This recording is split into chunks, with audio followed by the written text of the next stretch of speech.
Hello and welcome to a Zini tutorial. I hope you all are studying very well. You have only few days left before your exam, and in this video we will be dealing with the types of question आपको जो exam में आएगा and the structure. And many a time what happen, my students come to me and they tell me that they are unable to finish the entire paper. So I will tell you how much time you should devote in each particular question and what should be the sequence. So let's start. As you already know, आपके exam में paper में आपका एक ऐसे paper रहेगा, one question on essay, letter, notice and email, comprehension and grammar. So सबका corresponding में आपका दिया हुआ कितना आपको time spend करना है. For example, in essay, you have to, even ICSE suggests in the question paper itself that you have to write within 30 minutes. You should not spend more than 30 minutes. ये ICSE का personal suggestion होता है. So let's assume कि आप essay को 30 minutes में किए, letter के लिए आप 15 to 20 minutes devote करोगे. कुछ लोग 10 minutes 12 minutes में भी कर देंगे, but I would recommend कि आप जब लिखोगे letter में जो marks मिलता है आपका, एक आपको मिलता है format के ऊपर. We will deal with the format as well. I will show you all the format. एक आपको मिलता है कंटेंट के ऊपर एंड तीसरा आपको मिलता है एक्सप्रेशन के ऊपर. सो एक्सप्रेशन जो होता है, हाउ डू यू से the same thing but in a better way. And better way का मतलब नहीं होता कि आप बेटर या डिफिकल्ट वर्ड्स का इस्तेमाल करोगे. इट्स जस्ट दैट आप जब लिखोगे तो सोचना क्या आप किसी भी एक सेंटेंस को एक अच्छे तरीके से और लिख पाओगे कि नहीं. Which is why I would recommend आप 15 to 20 मिनट्स दो, ना ही कि you just jump into it, जो भी आया मन में लिख के खत्म कर दो. No, take your wrist watch with you. उसमें आप अपना टाइम करते रहना कि आप कितना टाइम डिवोट कर रहे हो किस क्वेश्चन में. तो 15 to 20 minutes in letter. Notice and email के लिए I think 15 minutes is more than sufficient. You don't need 15 minutes, but still I have given you 15 minutes. 10 minutes में भी हो सकता है, but take 15 minutes, not to rush. Comprehension 35 minutes आपको लेना है overall complete करने में. थोड़ी देर में I will tell you कि आप 35 minutes जो लिखा हुआ है, जो reading time मिलता है 15 minutes, इसको कैसे utilize करना है. I'll come to that. Grammar 15 minutes. Again 15 minutes I think is sufficient. कुछ लोगों को शायद थोड़ा कम लगे, कुछ को शायद थोड़ा ज्यादा लगे, बट मोर और लेस आई थिंक ये जो है this is sufficient for you. और ये जो 5 to 10 मिनट्स है लास्ट का, अगर आप 15 मिनट्स में कर लोगे लेटर को, तो आपको 10 मिनट मिलेगा रिवीजन करने के लिए. Revision is must. Grammar portion हो गया, ऐसे पोर्शन हो गया, लेटर हो गया, सबको आपको रिवाइज करना है. बहुत स्टूडेंट्स क्या है रिवीजन से भागते हैं, बट रिवीजन आप जब करोगे तो आपको समझ में आएगा कि काफी सारी चीजें जो आपने मिस आउट कर दी है, मिस्टेक कर दिया, मे बी आपने बेख्याली में लिख दिया कुछ, तो you will correct those mistakes. Alright, so ये रहा आपको. In what sequence should you attempt your paper. In my opinion I always recommend this, and this I have followed in my school days as well. आप सबसे पहले grammar complete कर लेना. Grammar में it will not take you much time, even though I have given 15 to 20 minutes, but आपको इससे कम में हो जाएगा. ग्रामर आप कंप्लीट करना, उसके बाद से आप नोटिस एंड ईमेल करना, followed by letter, comprehension, and last में आप ऐसे को करना. Essay leave it to the end. But again आप इसको एंड तक लीव कर रहे हो, you are leaving it till the end, that does not mean कि आप पूरा टाइम इसमें वेस्ट कर दोगे. Which is why I am telling you, आप रिस्ट वॉच लेके जाना, उसको टाइम करते रहना. ओके, आप कितना टाइम है, you are suppose to complete this in 15 minutes. आपको अंदर से बेटर भी फील होगा अगर आप देखोगे कि आप 20 मिनट जो अलॉट किए उसको आप 17 मिनट्स में कर रहे हो या 15 मिनट्स में कर रहे हो. Alright, and now when it comes to reading time, आपको 15 मिनट्स का जो रीडिंग टाइम मिलेगा उसमें you are suppose to look at, go through all the important details of comprehension. What you will do first, सबसे पहले आप करोगे एक ऐसे का टॉपिक आप डिसाइड करोगे. Now you will, as you know, आपको डिफरेंट टाइप्स ऑफ ऐसे मिलेंगे, बट आप जिसमें कंफर्टेबल हो, choose that only. For the last couple of years आप एक पर्टिकुलर टाइप ऑफ एसेस को अटेम्प्ट करते आ रहे हो, तो आई वुड नॉट रिकमेंड कि आप फाइनल मोमेंट में जाके आप अपना चेंज कर दो, अनलेस आपको कोई एक ऐसा टॉपिक मिल जाए जो आपको बहुत इजी लगे. But still I would recommend, अगर आप डिस्क्रिप्टिव ऐसे करते आ रहे हो, स्टिक टू दैट. अगर आप आर्ग्यूमेंटेटिव करते आ रहे हो, stick to that. Don't second guess yourself. आप डाउट मत करना कि अच्छा शुड आई डू दिस, पता नहीं कैसे हो पाएगा. बी कॉन्फिडेंट और इसको करना.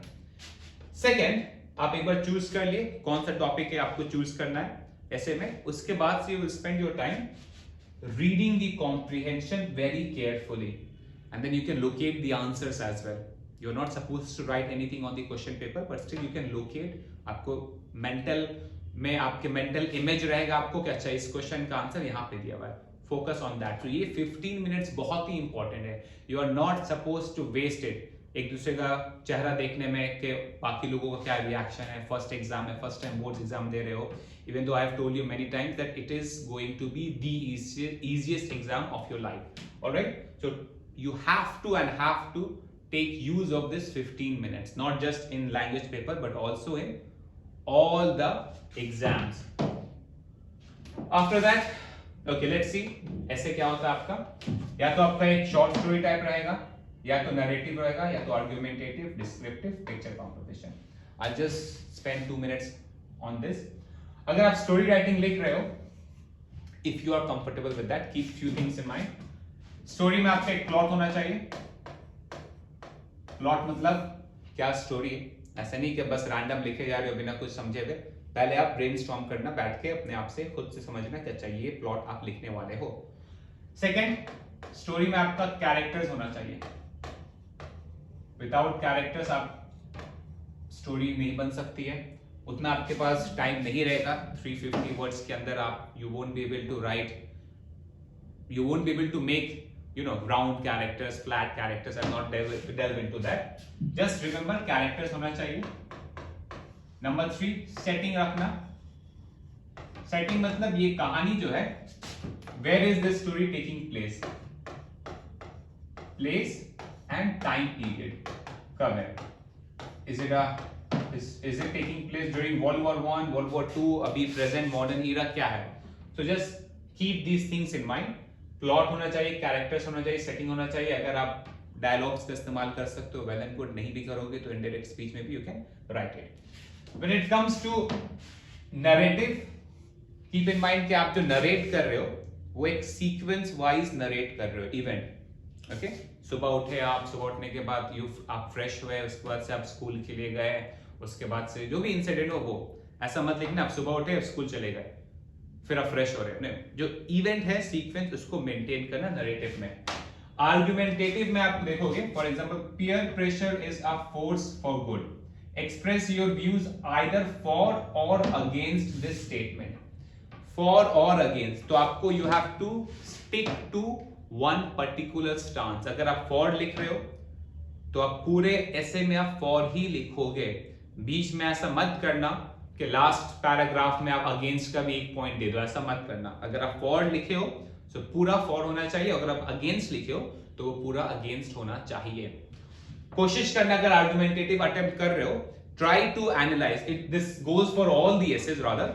Try to analyse the paper, try to analyse the essay in multiple perspective. आप अगर उसका सोशियोलॉजिकल इंप्लीकेशन निकाल सकते हो वो करना. आप अगर सोशियोलॉजिकल के अलावा पॉलिटिकल हो जाता है, एजुकेशनल हो जाता है, साइकोलॉजिकल हो जाता है, इकोनॉमिकल हो जाता है, कुछ भी, व्हाटएवर कम्स टू माइंड, जितने मल्टीपल पर्सपेक्टिव अगर आप दे सकते हो उसको देना. Okay, be precise, don't beat around the bush. Random extend करने के लिए आप बस सेम चीज को बार बार लिख रहे हो, ऐसा नहीं करना है. Okay, just try to think. ये आपको सोच के लिखना है. 30 मिनट्स आपको सिर्फ रैंडमली नहीं लिखना है. You have to think before you write. Then comes descriptive. Descriptive में से यहाँ पे क्या दिया हुआ, describe the locality in which you live. Alright, तो आप जब डिस्क्राइब करोगे किसी भी चीज को तो use your senses. Okay, sense organs. What you see describe करो, व्हाट यू स्मेल डिस्क्राइब करो, व्हाट यू हियर. ओके, ये सारा जितना भी आप यूज कर सकते हो इसको डिस्क्राइब करना है. Once again, needless to say, all your essays expression बहुत इंपॉर्टेंट रहेगा. How you are expressing yourself. ठीक है, picture composition is okay, another very easy. अगर आप कंफर्टेबल हो तो ही अटेम्प्ट करना, ऐसा कुछ डिफिकल्ट होता नहीं है. You can interpret this picture in any way you want. इसमें आप चाहो तो स्टोरी राइटिंग भी लिख सकते हो, इसमें चाहो तो आप रिफ्लेक्टिव भी लिख सकते हो, इसमें आप चाहो तो डिस्क्रिप्टिव भी लिख सकते हो, डिपेंड्स ऑन यू, बट अगर आप कंफर्टेबल हो तभी करना। Okay, now let's see the format. Format आपको मोर लेस पता होगा। आई have given you a sample, ICSC का ही ये आपका सैंपल है, उन्होंने ही अपने वेबसाइट में डाला है इसको। जस्ट सी मार्क क्या होता है, एक आपको हेडिंग देने का नोटिस का, ये डीलिंग विद द नोटिस, आपको एक मार्क नोटिस का हेडिंग देने के लिए रहेगा। कहां का आपका मार्क्स है, just see, follow that, date का, टाइम का, वेन्यू का, सबका, each and every aspect of this notice carries marks. तो ये बहुत सिंपल है, 5 में 5 लाना है, इसमें कोई, it's not a big deal, it's very easy, you can easily score that. आप पॉज करके भी देख सकते हो। ये आपका ईमेल का, ओके, हाफ मार्क्स। 2 सब्जेक्ट के लिए आपको another half mark, dear madam salutation, उसका हाफ मार्क जाएगा। ओपनिंग सेंटेंस के लिए आपका हाफ मार्क जाएगा। Body you will get 2 mark for body, body मतलब कंटेंट, क्या कंटेंट, उसके लिए 2 मार्क्स है। एंड लास्ट में यहाँ पे आपका, so even if you are not writing anything, तब भी आपको it's very easy for you to score 2 + 1 3 out of 5। And I am sure आप लोग बॉडी में कुछ अच्छा ही लिखोगे, 2 में 2 इसमें भी ले आओगे। So 5 + 5 another very easy to score question. Then you are dealt with letter writing. एक होता है आपका इनफॉर्मल, दूसरा होता है formal. This is an example, ये भी आईसीएसई का है, जस्ट गो थ्रू, आप देख सकते हो। क्वेश्चन है कि you have to write a letter to your mother explaining that आपका परफॉर्मेंस, एकेडमिक परफॉर्मेंस इतना बुरा क्यों हुआ है।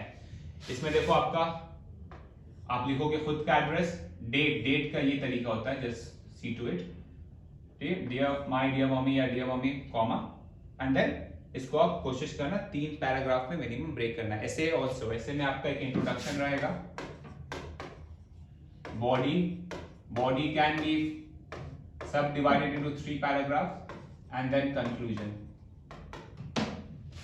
Just go through that. Last में आपका ये योर्स लविंगली या फिर योर लविंग सन, ऐसा मत लिखना योर लविंगली सन या फिर योर्स लविंग सन, नहीं।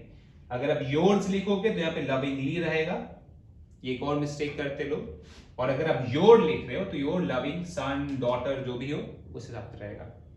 And your first name only, सिर्फ और सिर्फ फर्स्ट नेम। देन ये है आपका फॉर्मल लेटर। फॉर्मल लेटर में आपको पहले खुद का एड्रेस देना है, फिर डेट इस फॉर्मेट में देना है, जहां आप लिख रहे हो उसको एड्रेस करना है। ये आपका रहेगा ग्रीटिंग, सैल्यूटेशन, जो आप ऐसे लिख रहे हो। फॉर्मल आपका एकदम डायरेक्ट होता है, प्रिसाइज होता है, टू द पॉइंट। लास्ट में आप thanking you, again yours faithfully, yours truly, ठीक है, अपना फुल नेम, यहाँ पे आपको फुल नेम लिखना है। और याद रखना एस लिखा हुआ योर्स तो फेथफुली या फिर योर्स तो ट्रूली, स्पेलिंग भी चेक कर लेना, ट्रूली में स्पेलिंग में मिस्टेक नहीं करना है। Alright, are we done? No, we are not done. There are a few more things that we have to deal with it. First thing first, आप जब ग्रामर का क्वेश्चन आप सॉल्व करोगे, खास करके preposition, I just some people say for example A B C D E F G, some people write like this. This is the wrong format. आपको लिखना है A, मान लो A का आंसर ऑफ होगा, B का आंसर मान लो beside होगा, C का आंसर मान लो आफ्टर होगा। You have to write like this, D E F G and so on. You cannot write आधा यहाँ पे आधा यहाँ पे. This is the wrong format. ये दिमाग में रखना आप। दूसरा, when it comes to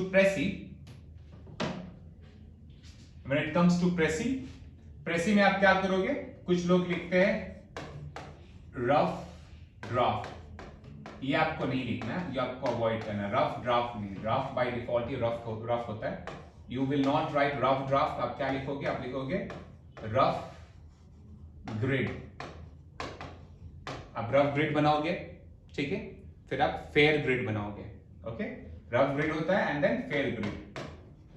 जब आपका फेयर ग्रिड खत्म हो जाएगा तब आप रफ ग्रिड को पेंसिल से स्ट्राइक कर देना। ऑलराइट, इन केस आपके पास टाइम नहीं है, यू डोंट हैव टाइम, आप फेयर ग्रिड नहीं बना सकते हो, ऐसा नहीं होगा। अगर आपको हम जो पैटर्न बताया, जितना टाइम डिवोट करने बोले उस हिसाब से अगर आप करोगे तो आपके पास टाइम रहेगा। बट इन केस टाइम नहीं रहता है, तब आप रफ ग्रिड जहां लिखे हो ना, तो आप रफ ग्रिड को क्या करोगे, सिर्फ रफ पार्ट को इरेज कर देना, ग्रिड फेयर ग्रिड रख के छोड़ देना, उसको स्ट्राइक करने की जरूरत नहीं है। Alright, but it should not come to that. आप अपना फेयर ग्रिड भी बनाना, रफ ग्रिड भी बनाना, and remember it's rough grid not rough draft. ठीक है, ग्रामर भी हो गया, क्या पैटर्न फॉलो करना है। I know some of you wanted me to make a video on preposition, but preposition is something जिसके लिए I would have to talk about a lot of things and it cannot be covered in a very small session. Nonetheless, I am trying, if I can, I will make a video on preposition, but for this video I think this is sufficient for you. Just keep in mind आपको exam से पहले क्या क्या करना है, format आपको देखना है, फॉर्मेट का मार्क्स मिलता है which is very easy to score. You have to focus on your expression, you have to focus on your content. आप जब ऐसे लिखोगे और जब आप लेटर लिखोगे, कंटेंट के लिए I told you try to think of the essay from multiple perspective. आप एक tackle the essay जितने भी अलग अलग आप पर्सपेक्टिव में कर सकते हो, पॉलिटिकल हो गया, सोशियोलॉजिकल हो गया, साइकोलॉजिकल हो गया, एजुकेशनल हो गया, जो भी आप कर सकते हो। You can use quotation as well. Okay, prepare करके जाना कि आप कोटेशन तो याद नहीं कर सकते, you can not prepare the quotation, but at least opening sentence वगैरह कुछ आप दिमाग में रख सकते हो। Okay, since the dawn of life on the face of human, since the dawn of human life on the face of the planet, whatever, जो भी आपको, whatever you may choose. ठीक है, so I hope this video was useful to you. I'll see you in the next